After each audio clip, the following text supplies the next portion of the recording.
Hey everyone! Today we're diving into one of the most powerful and honestly disruptive tools in the digital arsenal, the denial of service attack. Now, this isn't about an attacker sneaking in to steal your data.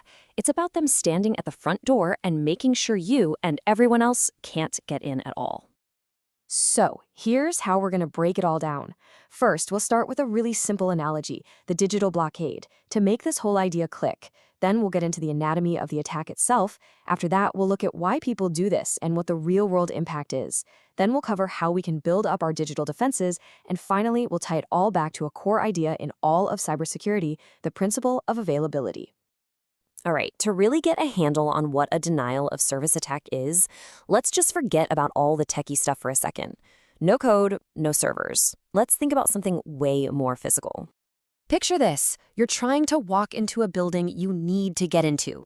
Could be your bank, a coffee shop, doesn't matter. The door's unlocked, lights are on, everything looks totally normal. But when you get to the entrance, it's completely jammed. There are thousands of people just standing there shoulder to shoulder, blocking the way. Now, they're not trying to break in. They're not stealing anything.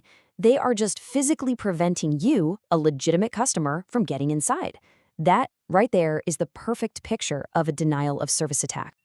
Okay, so now let's take that idea of a physical mob and translate it into the digital world, because that's exactly what's happening online.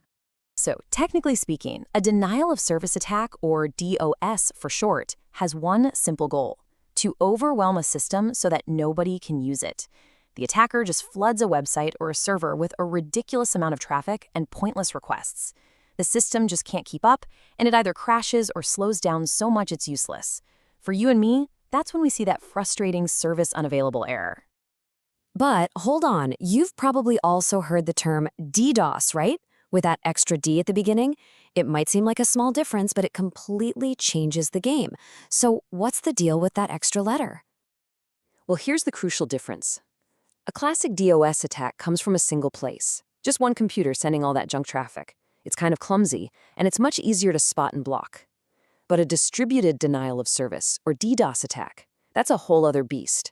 It comes from thousands or even millions of computers all at once. These are usually computers that have been infected with malware, forming what's called a botnet. It's the difference between one person blocking a door and a coordinated mob attacking from every direction. And these attacks aren't all the same. They come in a few different flavors. You've got your basic flood attacks, which are all about brute force, just sending more data than a system can handle. Then there are cleverer ones, like the ping of death, which uses a specially crafted broken data packet to crash a machine. SYN floods mess with the way connections are made online, leaving the server hanging. And then there are application layer attacks, which are way more surgical. They target a specific part of a website, like the search function, to bring it down using way less traffic. This all leads to a really important question. Why? I mean, what's the point of all this? Why would somebody want to cause all this digital chaos? And what does it actually mean for us in the real world? Well, the motives are all over the place. Sometimes it's just about causing disruption.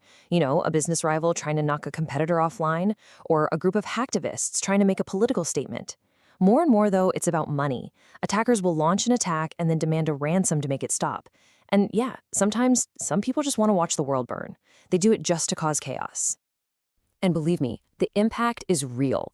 We're talking about online banking systems going down, leaving people completely unable to access their own money. Major retail websites getting knocked offline on Black Friday, costing them millions of dollars in sales. In the most extreme cases, we've even seen entire networks for critical services get shut down. This stuff has serious consequences. So if you're facing that kind of digital flood, how in the world are you supposed to stop it? Well, you can't just put your finger in the dam.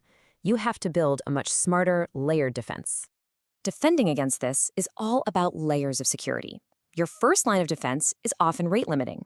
Think of it like a bouncer at a club, only letting in a certain number of requests from one person at a time.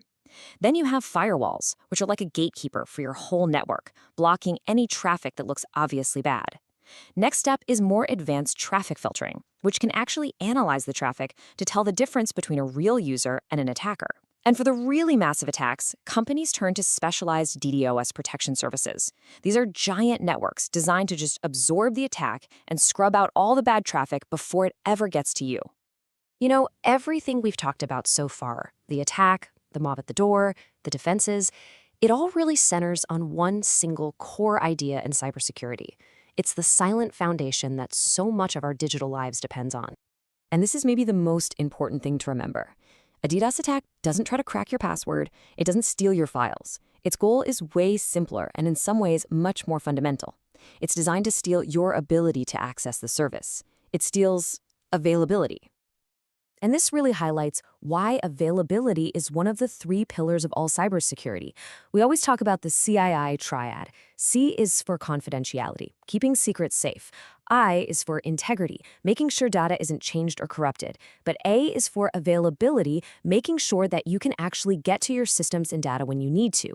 I mean, what good is perfectly secure data if nobody can access it? And that kind of leaves us with a big final thought, right? For so long, digital security has felt like it's all about confidentiality, building bigger walls, stronger locks. But if the ability to simply access our tools and information is just as critical as keeping them secret, what does that mean for how we should approach security?